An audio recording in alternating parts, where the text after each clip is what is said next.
you have seen in the invites that you've received Prabhu's bio. I don't want to repeat that for you, but let me say this. I've known Prabhu for a short while, and there is something amazing about a person who can grasp both the economic realities and the underlying behavioral realities as it plays itself out in our world today, as well as being a person who has traveled extensively, lived in India, in the UK, and now in Switzerland, certainly has a grasp of the world which a person like me would aspire to. And you will see some of this come out in the conversation. Without further delay, Professor Prabhu Guptara.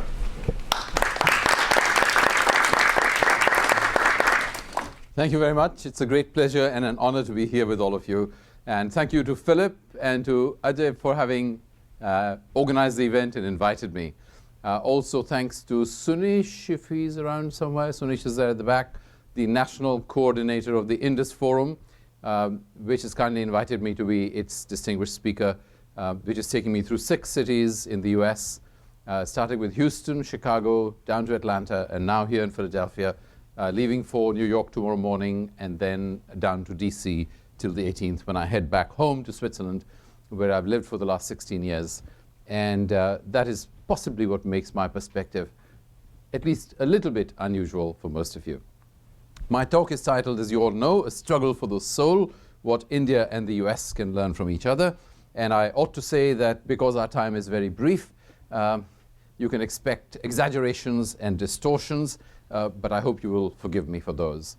It also means lots of stuff left out. I'm always told after the talk is over, why didn't you talk about X? Why didn't you talk about Y? Well, if I had enough time, possibly. But as I don't, we'll go on. The structure of my presentation is very easy and simple to comprehend and follow. First, I'll talk for the struggle of the soul of India, with some reflections on India's rise, and the question, will this rise last? And the second topic I'm talking about, obviously, is brief reflections on the rise of the USA, and the question of whether the US possibly may decline. You will have your views of that, and no doubt we will talk about those at least. If not India, which I'm sure most of you will have views on, but some of you may not. And then we'll go on to what the US can learn from the Indian experience, what India can learn from the US experience, and I'll have a couple of concluding remarks. So this is a slide that I'll dwell on for some time. The struggle for India's soul has lasted for millennia. It starts with Vedic religion, and most people don't know anything about Vedic religion, so allow me to describe it exaggeratedly and distortedly in the following manner. There are many gods, and it's our duty as human beings to pay obeisance, respect, worship to these different gods, and we do so by killing animals, by burnt offerings, by poured out offerings, by wave offerings, which we call arati, and by scapegoat type sacrifices. So you put your hands on something, or you allow something to be put on you, and that's a way of transferring your sins or receiving blessings. These are the 5 kinds of sacrifices that you find in Vedic religion. And by the way, for those of you who are familiar with Jewish tradition, you will know that these are exactly the same 5 in the Mosaic tradition. Obviously, modern Jewish tradition is a little different from that, but in the old Jewish tradition, they're exactly the same as in Indian tradition, with the single difference that obviously in Jewish religion, ancient Jewish religion, that's only to God Almighty, whereas in Indian tradition, it's to many gods as representatives, as aspects of God. So the sacrifices are performed by priests on behalf of normal people. Why do they perform these sacrifices? It is to obtain blessings from God. So what it's all about is very simple. It's a very American thing. Eat, drink, and be prosperous. That's what all these sacrifices are about.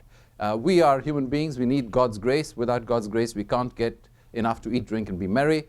And so that's really what Vedic religion is actually about.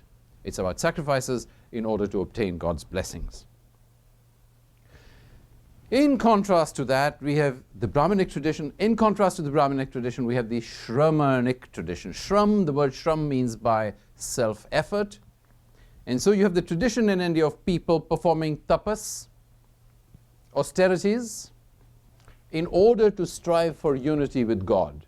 The feeling seems to be there must be something more to God and spirituality and the meaning of life than just eating and drinking and being merry and having a lot.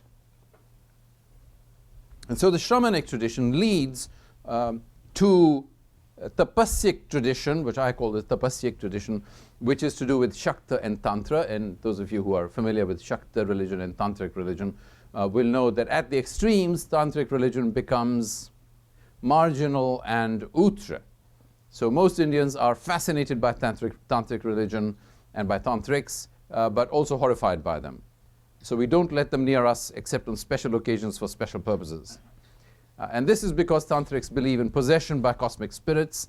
They believe in trying to unify male and female, unify the normal and the paranormal, and so on. Some of you know about these things, others can find out. So the whole Tapasvic tradition is a very interesting tradition, but it's a tradition of spiritual power. That's what it's about. Just remember that one word and contrast that with Jainism, which is not primarily about spiritual power. Yes, there are a few Jains who are interested in spiritual power, but that's not the basic impulse of Jainism. Some of you will know of Jainism, those of you who do not, because it's a small minority religion in India, has become a small minority religion in India, used to be dominant at one point. Jainism asks a philosophical question, a deeply philosophical question. And the question is this: if we forget about God in ultimates, in that sense, is there one basic principle underlying the universe? And the answer Jainism reaches is, yes, there is one single principle underlying the universe, and they call it Jinna. And that's why they're called Jains.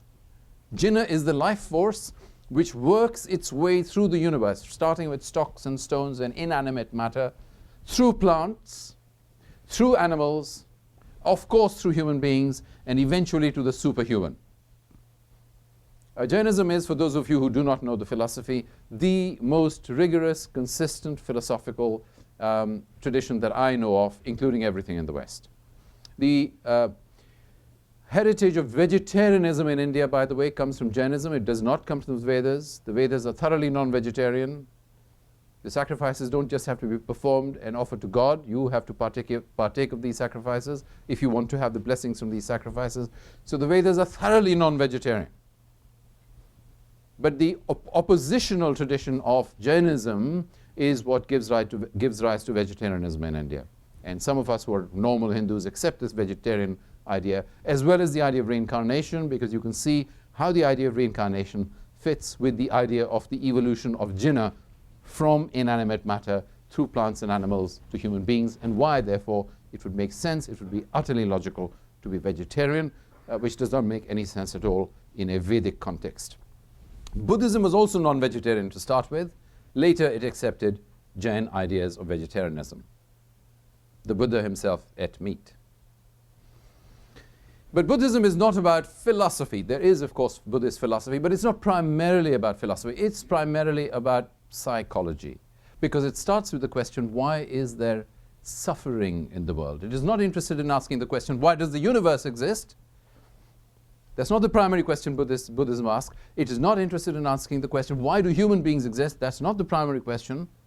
It starts with the primary question, why is there suffering in the world? And that, of course, then has consequences. As you seek to answer that question, it has consequences for why human beings exist, why the universe exists, and so on. But the driving question is not that. The driving question is a psychological one. Why is there suffering? And those of you who know anything about Buddhism know that the greatest glory of Buddhism is the techniques that Buddhism has developed for ameliorating the feeling of suffering, defending yourself from suffering, and so on. So Vedic religion, Shramanic religion in its three different varieties, and then the compromise, thesis, antithesis, leads to synthesis. And the syntheses in India have been primarily to Shaivism and Vaishnavism. Now, Shaivism is the worship of Shiva, who's one of our three supreme gods. Vaishnavism is the worship of Vishnu, who is the other one of our three principal gods. And the supreme one of these three gods, Brahma, used to be worshipped very widely, but at some point in history, his worship died out. And today we have 4, 5, possibly 6 or 7 temples dedicated to Brahma, but we have hundreds of thousands of temples dedicated to both Vishnu and Shiva. I won't go into the details of that, it would take too long, but you can see that you have these traditions, Vaishnavism and Shaivism, which are the dominant traditions in India today, which are all about worshipping manifestations of Vishnu in the case of Vaishnavism, Shiva in the case of Shaivism, and we have many different incarnations depending on which tradition we are talking about. Local incarnations that are not known nationally, national incarnations that are obviously nationally known, internationally known today, and so on. But I want to come on to reform, because starting in the 19th century, there's a reform movement that sweeps through India. And the reform movement that sweeps through India because of the impact of the West. Western education starts in India, and people like Raja Ram Mohan Roy and others following him set up reform movements such as Arya Samaj, Brahma Samaj, Prarthana Samaj, and all that. And these samajas or associations or movements influence India by critiquing all the previous traditions on the basis of modern notions of what is rational, logical, acceptable, modern, and so on. So they threw out the idea of sati, for example, the idea that a woman should be burnt on the funeral pyre of her husband. Husband is dead, woman is a widow. Widow should be burnt on the funeral pyre of her husband. It was a very common practice, at least among the upper castes and upper richer people in India, and the movement threw that out. Today, sati doesn't happen. Basically, there may be some exceptions in some remote places we don't know about, but basically sati was abolished. Why was it abolished? Not because the British abolished it, no. It was because Indian reformers wanted to reform Indian traditions. Child sacrifice, female infanticide, not yet abolished completely, but the movement against that was led by Indians. Caste equality, incorporation of modern song and modern languages into Indian religious traditions, incorporation of English into Indian religious traditions, all that starts with the reform movements. And the reform movements have been incredibly impactful. They have enabled modern Indian religion to become not just modern, but also highly evangelistic as Indian religions have moved around the world and become globalized. The last two things I want to talk about very quickly, there are assertive Indian traditions, and the assertive traditions are traditions that would like to assert that Indian civilization is the highest, traditional Indian civilization is the highest, and that Indian food, Indian cuisine, Indian music, specifically devotional music, worship of Indian gods, etc., is the highest that can be aspired to by anybody anywhere around the world. And of course, we can go into more detail about that if you want. And then, what is not recognized, I think, even in India at all, is the rise of what I call Dalit Bahujan spiritualities. Dalits and Bahujans are the majority of the country. They are the people who form more than 50% of the population, historically depressed and oppressed. Bahujan simply means the majority peoples. Up to now, in view of caste oppression, most Dalits and Bahujans either submitted to fate, what they understood to be fate, or converted to Christianity, Islam, Buddhism, or some other such tradition to escape the prison of caste. Now we are seeing a very interesting new movement in India where Dalits and Bahujans are reinterpreting Hindu spirituality. The idea is, if we Dalits are Hindus, I say we Dalits, of course, figuratively, if we Dalits are Hindus, then our perspective of Hindu spirituality needs to be taken seriously. And they are contesting the interpretation of Hindu spirituality, which has so far dominated both in India and in the West, which is an interpretation from the upper castes and not from the lower castes.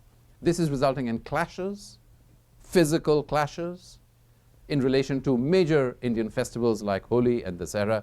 Those of you who are Indian or know about Indian traditions will know what I'm talking about. Both festivals are supposed to be about the victory of good over evil. And of course, the lower caste point of view is, the Dalit Bahujan point of view is, it was not the victory of good over evil, it was the victory of the upper castes over the lower castes. And what is good and what is evil? Have we defined it correctly? Should we not be defining it in more objective terms? So I think there's a whole new movement starting, which we need to keep an eye on. Not enough of us keep an eye on it.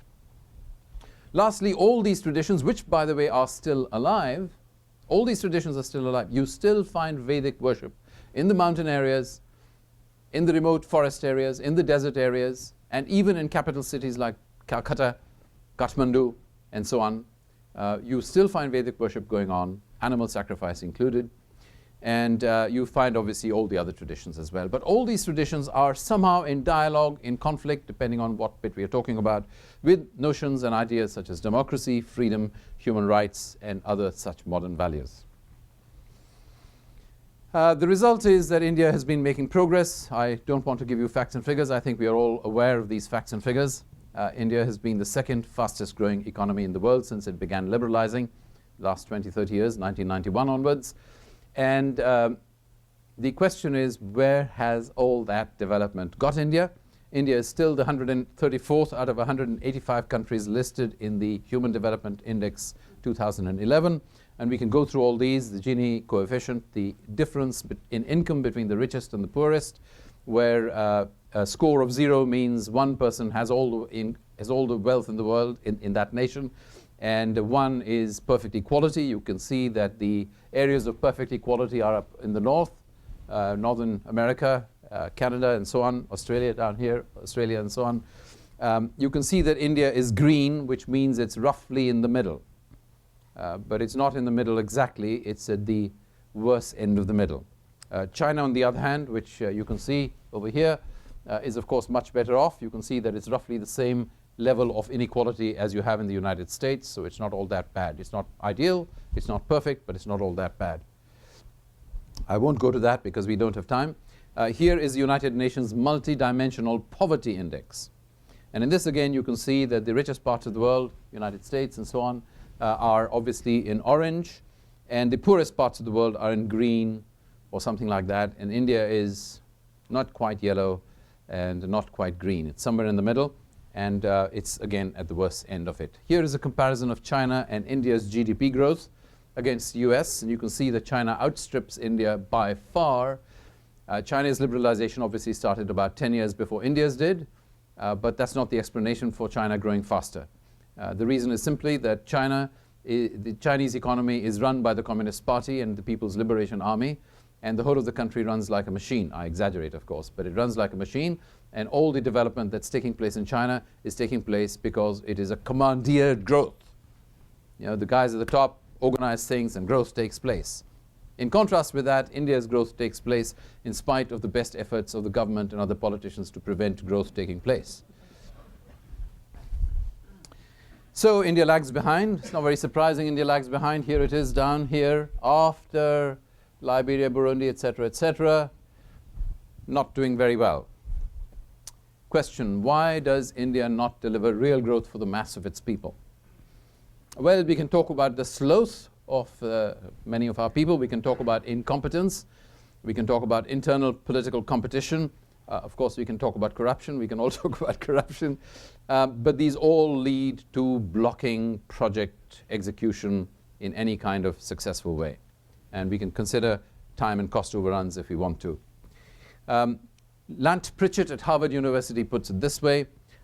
To understand the Indian state today, one has to read fiction, because non-fiction, the streams of government reports and commissions and documents produced by official agencies, including those of foreign agencies working with the Indian government, are truly fiction.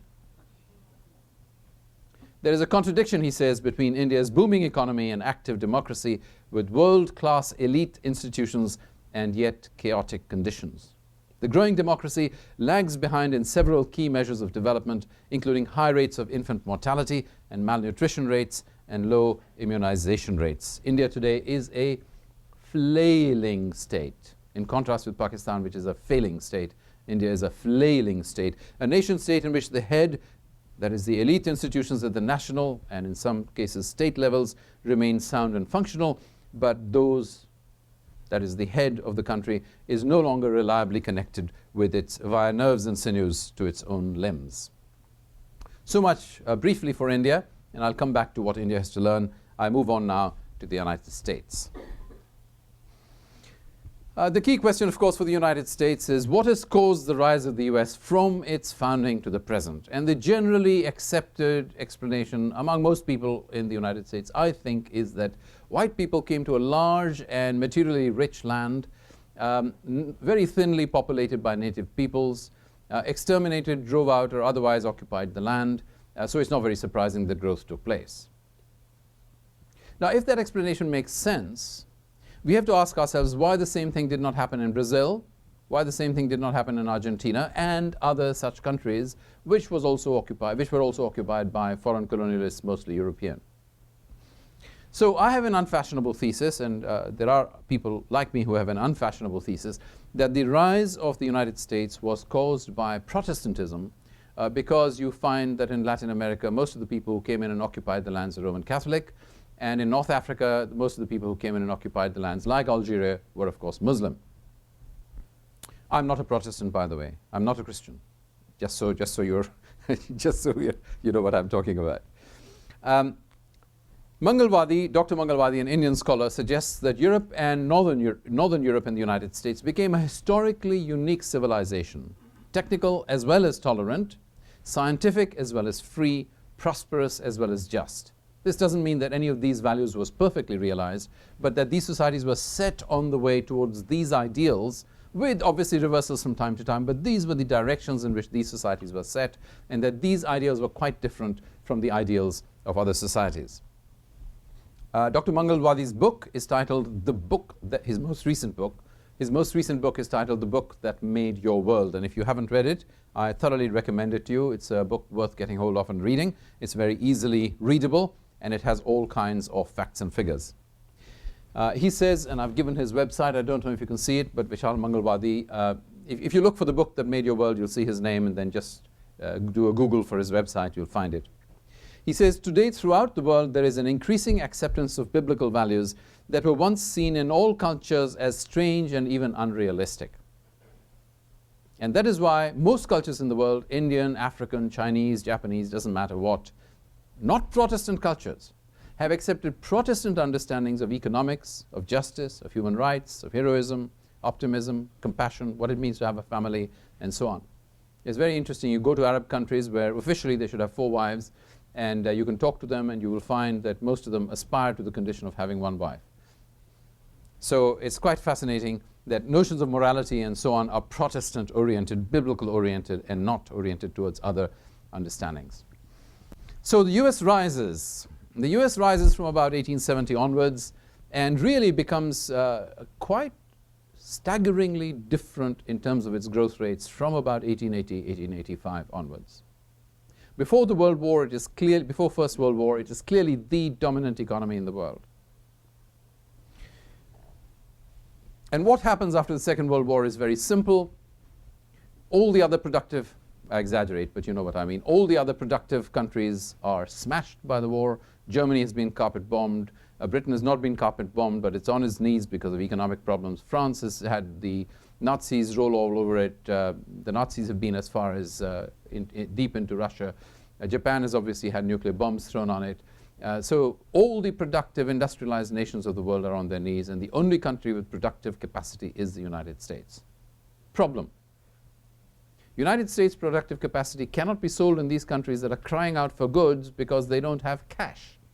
So the United States, of course, comes up with this wonderful solution. The United States will lend them cash so that they can buy American product. American economy zooms as a result of that, and we enter the halcyon days of the almighty dollar. So here we have a very quick look at US real GDP in historical perspective. You can see it zooming up and down. You can see the periods of boom and bust. And you can see that over time, the United States growth rate approaches that of the world growth rate because, of course, these countries are not just buying American product. They're buying American machines. They're buying American know-how. Most outstandingly, in the case of China, they are achieving not just United States growth rates, but even outstripping United States growth rates.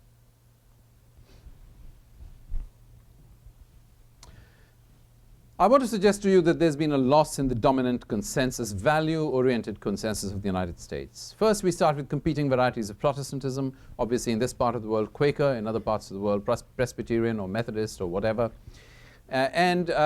Protestants expected competition between different Protestant sects. Why did they expect competition and thought of it as a good thing? Because, of course, the difference between the Protestants and the Roman Catholics was and is that Protestants believe in everybody being educated, everybody learning to read, everybody learning to think, everybody learning to make up their own minds, and everybody standing by their own convictions, which will differ from other people's convictions, on the basis that I have to love those who disagree with me. If I have to love even my enemies, then obviously I have to love those who disagree with me. They never achieved this with any kind of perfection, but that was the ideal to which Protestantism aspired, in contradistinction to the Catholic position, which was you're not allowed to read, and if you do happen to read, you're not allowed to think, and if you do happen to think, then you've got to accept the interpretations of the official church, otherwise you know where you're going, right? So competing varieties of Protestantism was fine, but then Protestantism at some point in the United States turns to not Protestant, but Christian. And by Christian, of course, they mean including the Eastern Orthodox, including the Catholic, and so on. And as time goes on, Jews arrive from Poland, obviously from Europe, from other parts of the world, and we become not, in the United States, not just Christian, but Judeo-Christian. In the 1960s, we see a movement from Judeo-Christian to secular, and of course, in recent times, we have seen the secular turning to anti-theist. It doesn't matter what kind of theist you are, certain anti-theists are against you. So you can see the transition in values that is taking place in the United States, and as a result of that, you can see certain high, I'm going to talk only economics, the consequences of this in economics. You can see certain high growth hormones being injected into the economy. In the 1970s, the United States delinks from gold. Why? Because, of course, delinking from gold enables you to deflate your debt, reduce the value of your debt incurred as a result of the Vietnam War, and, of course, enables you to manipulate the value of the United States currency, currency that does not have anything like gold underneath it. Its value can be adjusted much more easily according to the expertise of the central bank, your Federal Reserve, than would be the case if you were linked to gold or silver or any such thing. So the dollar is delinked from gold, growth takes off, becomes faster than before, but becomes more volatile as a result of that, becomes more vulnerable as a result of that. In the 1980s, global demand starts drying up because all the populations of the world that are open to capitalist enterprise start having their own homes, start having their own cars, start having their own washing machines, and so on. And various means are found, which I will talk about in a minute. Various means are found to artificially inflate demand. In the 1990s, something real happens, and that is the Berlin Wall falls, the Soviet Union, later China and India, come into the world market, capitalism triumphs, and as 2-3 billion people are added to the capitalist world economy, real demand obviously spirals. And as real demand spirals, growth takes off yet again. Great, you say, this is wonderful. But this growth is compounded because of unethical practices that are pioneered by the United States Senate, by the United States government, just as delinking the gold was essentially an immoral act because the United States broke an international treaty which it had pioneered to have a global system that was based on gold, didn't consult anybody, didn't have a new treaty, simply broke the treaty and delinked the dollar from gold. So the United States had a wonderful thing called leverage going up to 120%. Leverage is very good. Leverage is simply how much money you can get on the basis of how much money you have. And leverage can be 100%, 50%, 80%, or whatever. And this led to 120% mortgages. It also led to the theory of infinite growth by long-term capital management. And the lessons from the crash of long-term capital management have, I fear, still not been learned. The second high-growth hormone was securitization. We all know about that because of what happened. And the theory was, where's the risk? The risk is being so widely distributed, basically it doesn't exist. And then speculation. Speculation was permitted as a result of the Glass-Steagall Act following the end of World War II. Following the crisis and the crash of the 1920s and 30s, 1929 to 31, 32. The Glass-Steagall Act was put into place in 1933 to prevent speculation with money other than the money of very rich people and institutions. This was abolished in 1999 by the Graham-Leach-Bliley Act. And this act permitted speculation to take place not just with the money of people who are very rich, not just with the money of institutions that are very rich, but also with your pension money and mine, which could not have been gambled with earlier. It enabled speculation to take place with municipal funds, which could not have been done earlier. Indeed, with national funds. The reason why Iceland ran into trouble and became bankrupt, the reason why we have difficulties in Greece with consequences for the whole of the euro, and so on, is because national funds could be gambled with. As a result of speculation, obviously, commodity prices shot up, gas prices shot up, you remember, to 140 or whatever, and people who were barely able to pay the premiums for their substandard mortgages, subprime mortgages, found they could not any longer pay for those mortgages, triggering, of course, the great crash of 2007, 2008, which we are still suffering from. My view is we have not yet gone past that crisis, and the reason we have not gotten past that crisis is because the fundamental issues that were exposed as a result of the crisis have never been addressed, have not yet been addressed. And we are in a strange situation where the first tranche of money that was thrown at the problem, $1 trillion, roughly, and then eventually a total of $2.3 trillion, basically succeeded just in stabilizing the economy. And the latest dose of money which has been thrown at it, 2.5 trillion in January by the global world governments, has given us a small artificial boost of about 100 days. So we are living on borrowed money, we are living on these high growth hormones, and the question is, will we get around to addressing the fundamental issues of the global economy or not? But just to return to America and what is happening in terms of the United States and the lessons that America can learn, I would like you just to reflect for a few seconds on Zbigniew Brzezinski's comment, National Security Advisor, you remember, from 1977 to 81. His latest book, published last year, Strategic Vision, America and the Crisis of Global Power. He says America's central challenge and its geopolitically imperative mission over the next several decades is to revitalize itself. Interesting word. Interesting words. He doesn't say what he means by it. He doesn't say how it can be accomplished. But he thinks America needs to revitalize itself and to promote a larger and more vital West. Interesting question. How can we make the West bigger? How can we revitalize the whole of the West? Interesting questions. While simultaneously buttressing a complex balance in the East so as to accommodate constructively China's rising global status and avert global chaos. You can see he has very high regard for China's growth, which I do not. I think China is going to start collapsing this year with a new leadership and with growth rates of less than 8%. President Hu said a few weeks ago 7.5% is what he expects this year, which will lead, of course, to major social and, I fear, political problems in China. But that's a different topic. What can the US learn from all this? I suggest to you the importance of social cohesion. America has become an extraordinarily individualist society. Americans come here, Indians come to America, and they do very well. Why do they do very well here? Because in contrast to most Americans who are highly individualist, Indians tend to fight in packs, in teams. And Indians are past masters at social networking, and these social networks help Indians to rise. The reason why Indians have the highest per capita income in the United States, higher than whites, is not because Indians are more intelligent than Americans. Some obviously may be, but in general, on average, Indians are no more or no less intelligent than most white Americans. So why are they making more money? The second thing that Americans can learn is the contribution of government policies for business success. I fear that there is a rampant myth in the United States that the government has very little to do with business success. Indians come to the United States and make business success out of it, but they cannot make business success in India. Why? It's because there are certain policies in the United States that are more business friendly than policies in India. What are those policies?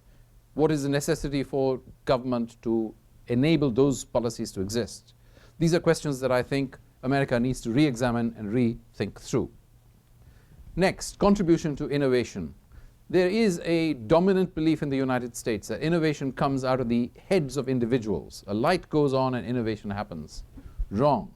Innovation happens because money gets behind those ideas. And money has been put behind ideas by the United States government. Think about the space program, think about the defense industry, think about what actually created Silicon Valley. It was not just individual inventiveness, it was because money was behind it, money put behind it by the United States government. Lastly, think or to sum up, think that government inevitably creates the context for good and for ill. In India, we have a bad context. That's why exactly the same people who come to India don't succeed, come to America, don't succeed in India. It is the context that makes all the difference. So the United States needs to rethink, both parties need to rethink what the role of government is. I'm not a big government man, by the way, but you can have small government that is also wrong government. In India, we have a small government, we don't have a big government. But the question is, what are the policies set by the government, how effectively are they implemented, and so on. You can have a big government and a wrong government, you can have a small government and a wrong government. What can, yes. So, okay. Relating all this to the challenge of globalization before we finish, just two things. The world is richer than it has ever been. But the world is also more volatile than it's ever been. And therefore, the fundamental issues of the global economy are clear, particularly as we go forward into a world where a new generation of robots is going to be unleashed, starting, I believe, later this year, possibly next year, because of the downturn in the global economy by the Japanese. And these new generation of robots, which are highly intelligent robots, will take over slowly, gradually, but they will take over most jobs that exist today. And even after the new jobs that have been created by these new robots have been accounted for, and there'll be very few of them, it will still remain the case that you and I will need to be either more intelligent than these robots, or will know how to use these robots much more effectively than they can be used without you and me, or we'll have to be able to design these robots, and those are mostly the jobs that will exist. Most doctors' jobs will disappear, most lawyers' jobs will disappear, most accountants' jobs will disappear, and so on. Intelligent jobs will disappear. Why? Because the most intelligent doctor, the most intelligent lawyer, and so on, will be able to program these robots to multiply his or her effectiveness, not 10 times, not 100 times, not 1,000 times, but millions of times. So the gap between the most intelligent lawyer and the less intelligent lawyers will grow very wide, and if you're not number 1, 2, or 3 in the world, you'll find that there's no job for you, because they're very intelligent robots who will be able to do your job for you much better than you can. The issues of the march of new technology mean that we need to take social, political challenges, environmental challenges worldwide much more seriously than we are taking them as a global society, and specifically, of course, as an American society. Thank you very much. Sir, please. So the United States is codependent on Asia to provide a consistent stream of low-cost labor to underwrite our addiction to our lifestyle. Mm-hmm. Everything in this room, what we wear, what we drive, what we live by, is created somewhere else in the world by people that make very little money. Sure. With witnessing what happened with the Arab Spring, what, on a scale of 1 to 10, is the probability in the next couple of years, just as we're emerging out of this Great Recession, is the risk of an Asian Spring that could be like an atomic bomb dropped inside our consumer-based economy? Sure. And whatever we suffered through in the last few years with the Great Recession would be nothing compared to an adjustment in our costs and how it would undermine profitability on Wall Street. Sure. Did you hear the question at the back, or the comment? It's all to do with China and Asia, and of course the question of what would happen if we have an implosion in China or in Asia. As we're running short of time, I would prefer not to dominate the conversation. I would prefer to have other comments, so that once we've had 2 or 3 comments, then I can try and respond to them. And then we can have another round of 2 or 3 comments, and then I can respond to them. Any other comments in relation to this? China, Asia, implosion, etc.? Or anything else? Please, sir. In addition to that, and in addition to the robot sort of the thought, could you also elaborate a little more around the next 5-10 years for India? Mm-hmm. So I'll take those 2 questions if you don't mind. I should say that my website is very easy to find because my name is unique. My father made the mistake of changing his name from Gupta, which is a very common name, to Guptara, and there are only 11 Guptaras in the world, so it's very easy to find me. So if you have my name, you can go there and you can get all kinds of facts and figures on articles that I've written on the social and political consequences of the new generation of robots and things like that, and the future of India, and of course questions like China. But briefly, China rose as the manufacturing capital of the world because of money and knowledge, technology that was transferred primarily by the United States, of course by Europe, but primarily by the United States into China. Why did Americans put money and technology and expertise into China?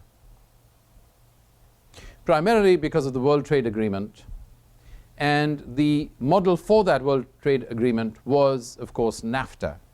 You all remember NAFTA, the North American Free Trade Agreement.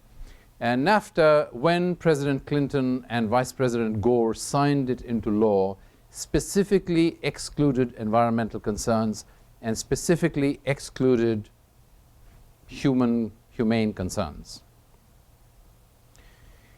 Now, this was, of course, the result of a political battle that was going on between different lobbies and so on. But the point to note is that both President Clinton and Vice President Gore were elected to office on a certain manifesto, and that manifesto included that they would sign the NAFTA agreement only if it included environmental and social concerns. So they went back on their word, having been elected on that platform. They went back on their word and signed NAFTA into effect. As soon as they signed NAFTA into effect, what was the result of it?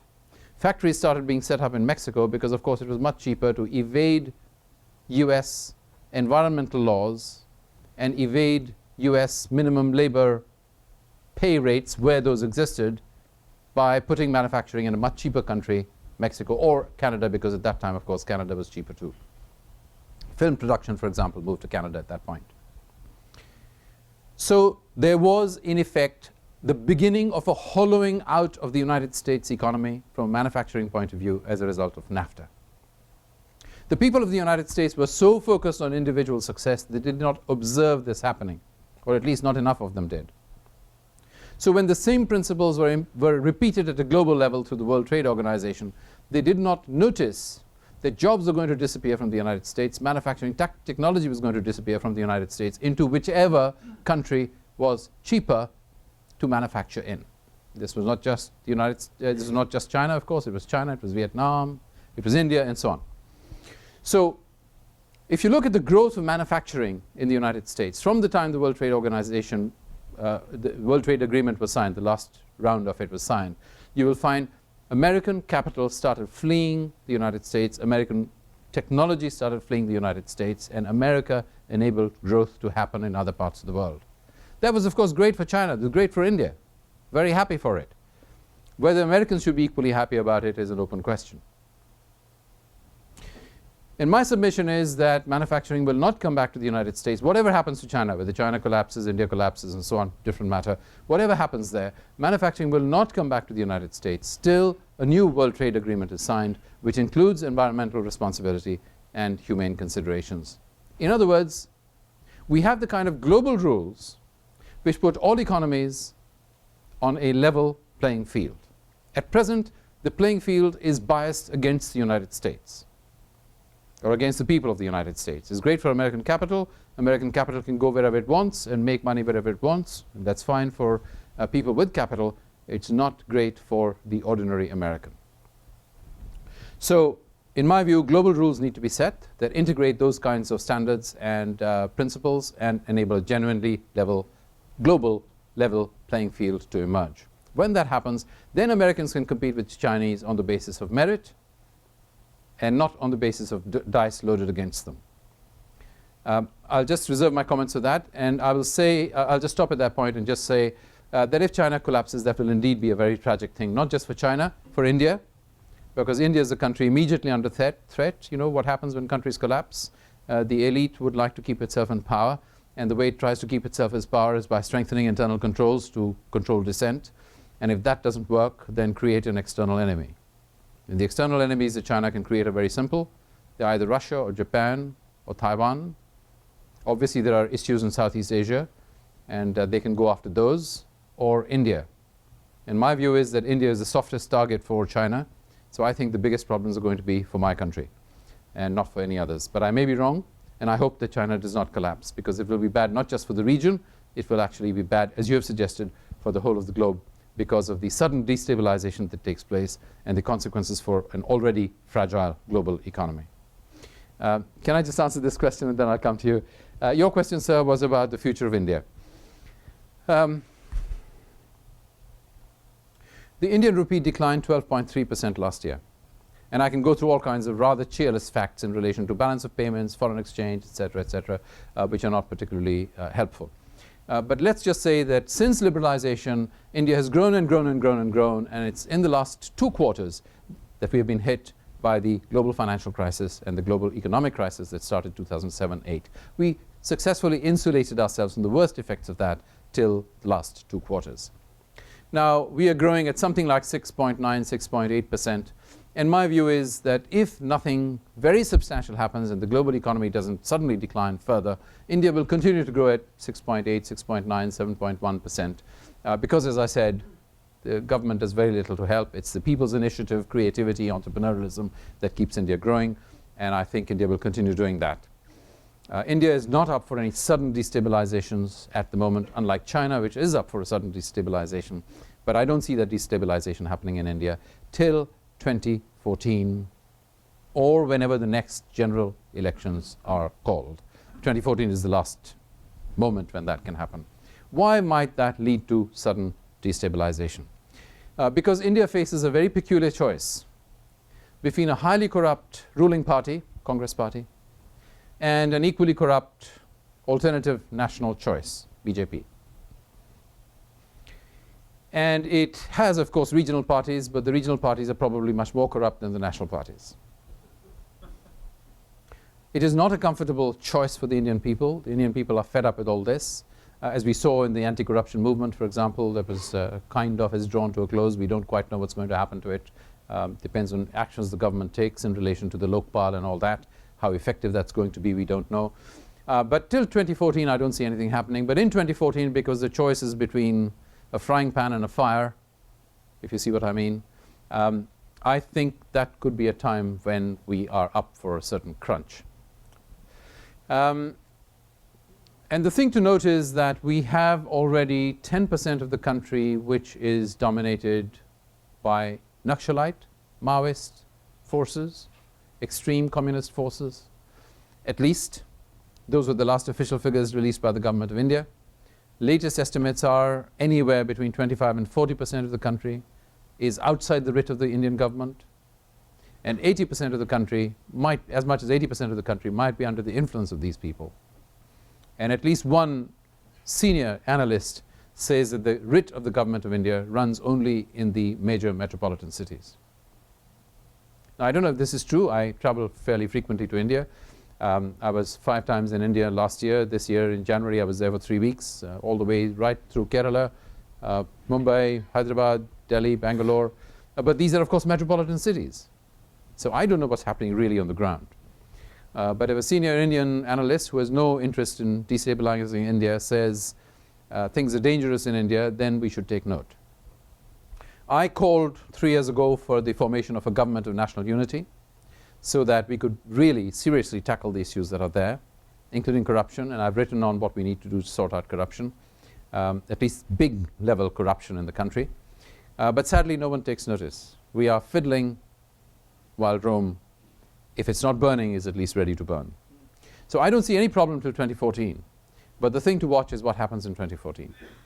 So I think one of the things you mentioned, right, so there's this fictitious money that comes from the United States, goes to the... I'm sorry, could you take a deeper breath? Sure, there's this fictitious money that goes from the United States, comes into the world economy, China, India, Brazil, all these other areas.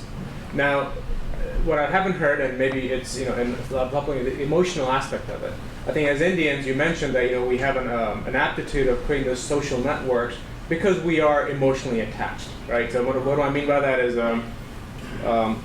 a friend of mine, so I have a newborn, 1-year-old, they mentioned to me, a lot of the times in America, what you'll find is that American parents will put their kids in the crib as the baby is born. And the kid's going to grow up and not be emotionally attached to the parent or the general public, and they're going to consider themselves about themselves. That's it. As Indians, so obviously, perfect example, my daughter sleeps in the same bed. as me and my wife, and probably be the case for the next 4 or 5 years because we are emotionally attached.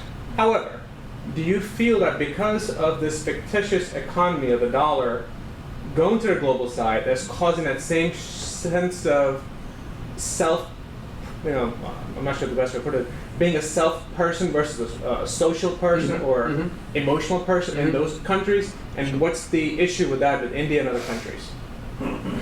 Thank you, sir. That's an important question. But I saw several other hands. And now, Philip, what time are we concluding? Well, we have the room till 3 o'clock.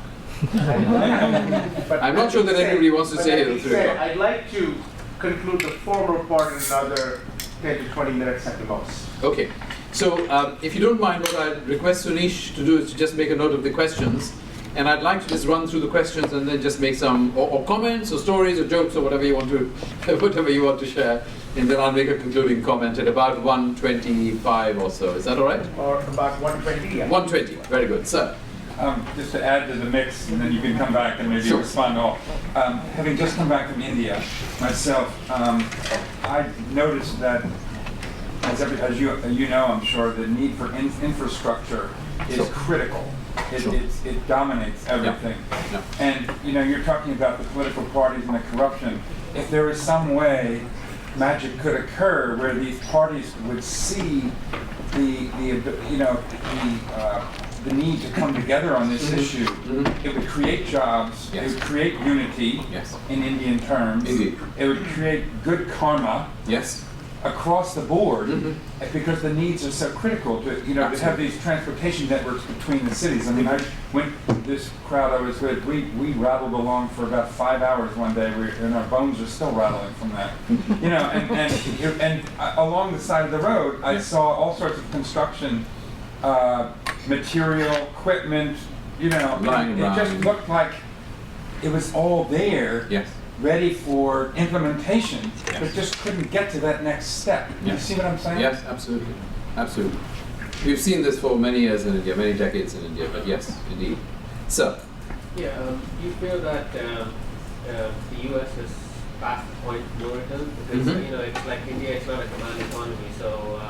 US is not a command economy, yes. Has it passed the point of no return? Good, I'll come back to that. They can't force a direction. In Sure. Sir? I'm not an economist, but it seems to me as though economics really only works if you've got a solid body of law. And you alluded to it. It seems to me that the biggest challenge we face is that we're creating a global society based upon economics, but never written a body of global law. Yes. And that's a very important observation. We are creating a global body of law. We haven't created it yet, yes. We are creating a global body of law.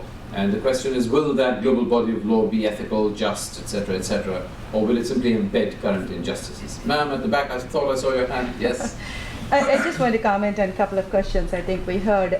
Earlier we talked about Indians being social people, family people, and we're all in packs and we're together. I think I kind of agree to that to a certain point in terms of social thing.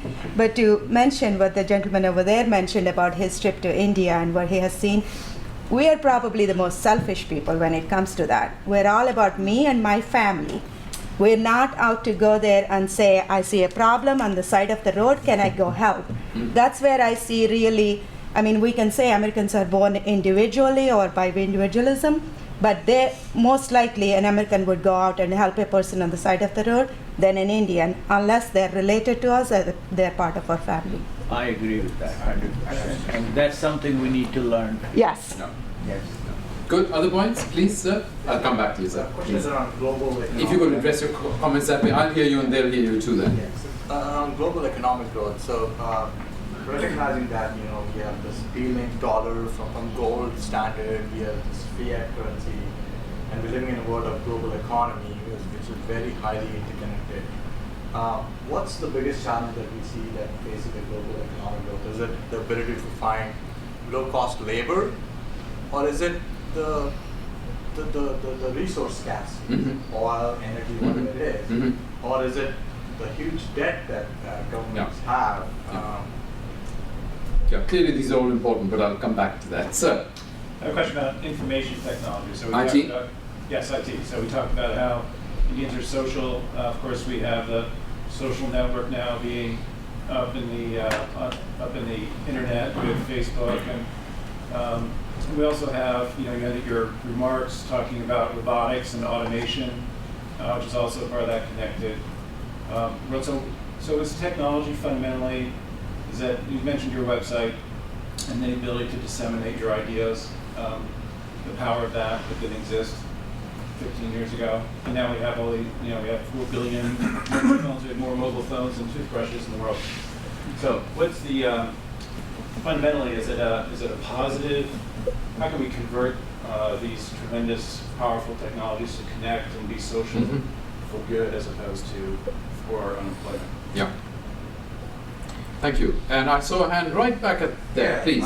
Actually, I agree with that lady over there about the cohesiveness. And if you observe the way Chinese or any other ethnic groups operate, they operate in packs, the cohesiveness. Whereas in Indians, there's a separation, whether it's a psychological thing or whether it's a caste thing that separates one individual to the other. They don't operate as cohesively. The question I had for you also was, what is your prediction in terms of defense industry? Indian defense industry? Or no, just American. I'm employed in like top secret type of work. Yeah. Do you see that work being transitioned to India or China, which I don't see that happening? Yeah. No, I don't see it happening either. I think there will be a withdrawal of all this outsourcing.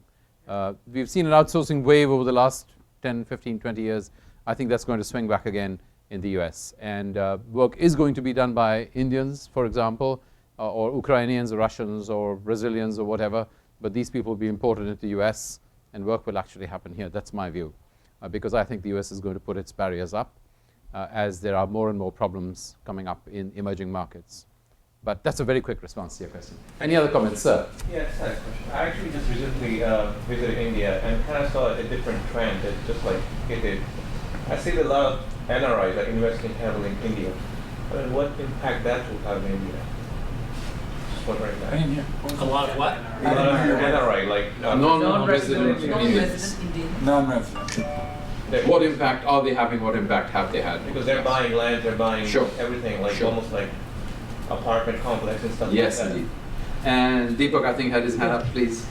So I have a very different question, or maybe just a comment.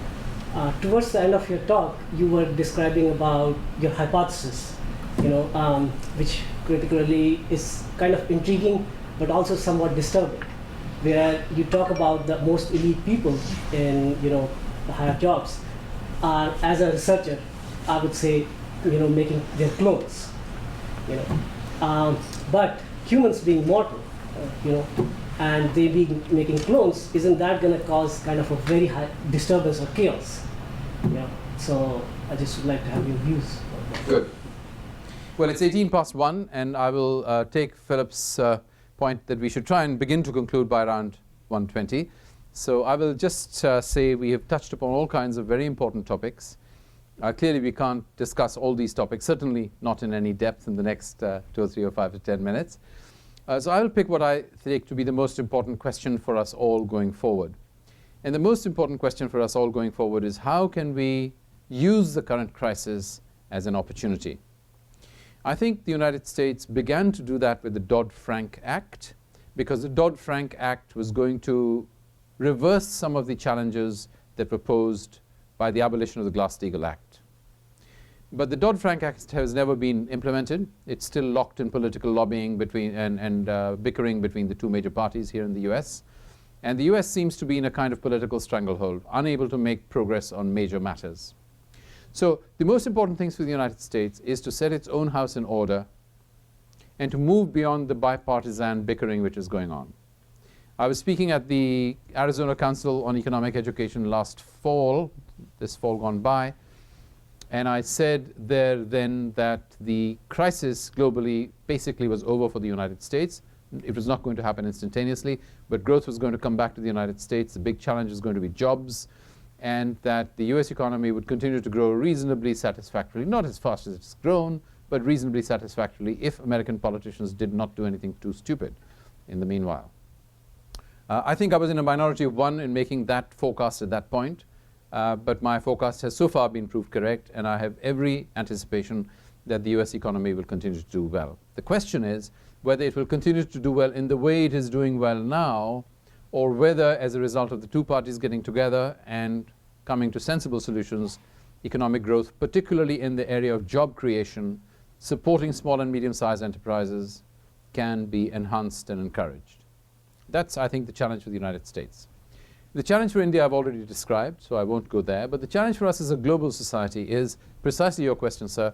How do we enable technology, which is so powerful, to be an agent of blessing rather than an agent of cursing?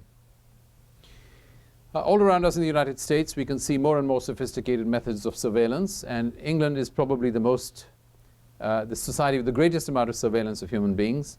We are now able to say where your car is. We are able to say how long your car was, where it was. We are able to say what you shopped for, indeed where you're yourself, because as long as you're carrying a mobile phone, your exact location can be identified. The amount of data that the US government has is absolutely incredible. And yet we are terrified. We're terrified of what may happen at any time, because in spite of all these masses of data, we are not sure that we have our hands exactly in control of what we need to have them in control of. And this situation will continue. This situation will continue because we have no better alternative at the moment. But unless we set the global house in order, the forces that would destabilize the United States will continue to exist and will continue to grow stronger. The United States lost an opportunity when it went into Afghanistan, when it went into Iraq, when it's gone into other countries in the last 5-10 years, and has gone in simply militarily. And I do not understand why the United States has not kept in mind the lessons of reconstructing Germany, the lessons of reconstructing Japan, the lessons of reconstructing Korea, where obviously nuclear bombs had to be thrown, not just conventional weapons. But that was accompanied by a rewriting of the Constitution. It was accompanied by a new educational force. It was accompanied by thousands of volunteers who went in and helped reconstruction.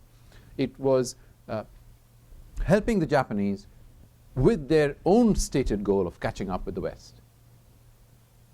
Obviously, Korea was a center of manufacturing in relation to the Vietnam War, but that's not all the United States did. The United States sent in incredible amounts of aid, both through churches and so on, and through official channels, in order to enable the reconstruction of Korea. How come we failed to recognize that exactly the same thing was needed in Afghanistan and in Korea and in Iraq? And because we have failed there, we will reap the consequences of that for at least one generation. Maybe 2, maybe 3, I don't know. But it's not too late. We can still come up with the right global frameworks. And if we come up with the right global frameworks and the generosity of spirit that has marked the United States, then I think we can still have a rather more constructive future than we've had in the last few years. So I'm optimistic, but I'm optimistic on condition that the United States sorts out its own house and then displays the kind of generosity and the kind of commitment to the rule of law that has marked its own growth since 1870 or so. Thank you very much.